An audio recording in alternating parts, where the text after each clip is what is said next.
Rectangular quadrilateral, ठीक है। इसमें क्या होता है, एक तो आमने सामने की जो साइड होती है वो क्या होती है, इक्वल होती है, ठीक है। और इधर भी वही होगी, इक्वल इक्वल। अभी तो अपने से बस ये पूछा है कि आसन्न कोण, ठीक है। तो इसका अर्थ क्या होता है कि एक ही लाइन पर बने एंगल, यानी अगर मैं इसको नाम दूं ए बी सी और डी, तो ये वाला एंगल और ये वाला एंगल अभी इसने किस हिसाब से दिया है, 3:2, 3:2 मतलब 3:2। तो ये बोल रहा है ये भी 3 है और ये 2 है, किसी को भी मान लो मतलब। तो मैं क्या कर रहा हूँ कि यहाँ पर इसको मान रहा हूँ जैसे, ठीक है। तो हम क्या करेंगे कि मानना, यानी कि लेट से क्या लिखेंगे, लेट से इंग्लिश, ठीक है। हम लिख देंगे कि एंगल बी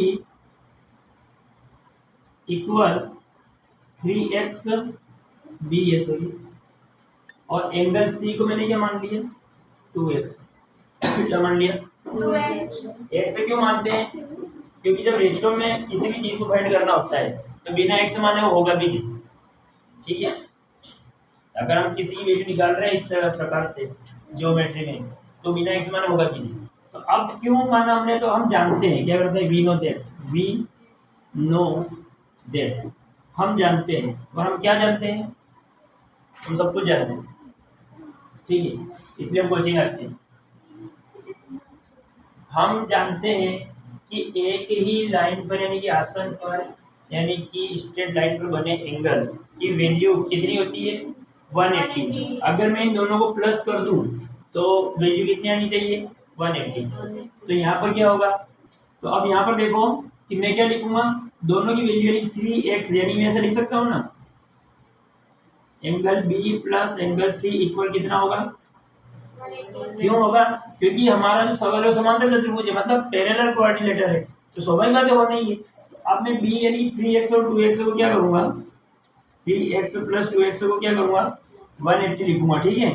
तो अब यहाँ पर 3x और 2x से कितना हो जाएगा, 5x हो जाएगा, ठीक है, 5x हो जाएगा। तो ये 5x कहाँ जाएगा, अपोन में जाएगा, कहाँ पे जाएगा, सर्दी जुकाम से तबीयत भी डाउन है, तो इसको माइनस कर लेते हैं, सॉरी इसको डिवाइड कर लेते हैं ना। तो देखो क्या आएगा अपना, 5 3 जा 15, कितने बचे, 3 बचे ना, 18 में 3 बचे, 30 हो गया, 5 6 जा 30, यानी एक से वैल्यू कितनी आ गई, 36 है ना। लेकिन अभी मेरे को तो भाई की चाहिए, बी की चाहिए, तो हमारा तो सवाल तो हो चुका है, देखो अब मैं ये लिख दूंगा, सो एंगल बी इक्वल, क्या था मेरा एंगल बी, 3x था, कितना था, तो 3 इंटू एक्स की वैल्यू कितनी आ गई, जब मैं इसका मल्टीप्लाई करूंगा मेरा आंसर कितना आ जाएगा। और एक और क्या था मेरा सी, तो इसको मैंने क्या किया है, 2 इंटू 3 6 और कितना आ जाएगा 72, ठीक है। तो मेरे दोनों एंगल फाइंड हो गए, उसने कहा था दोनों एंगल फाइंड कीजिए, कर लिया अपना।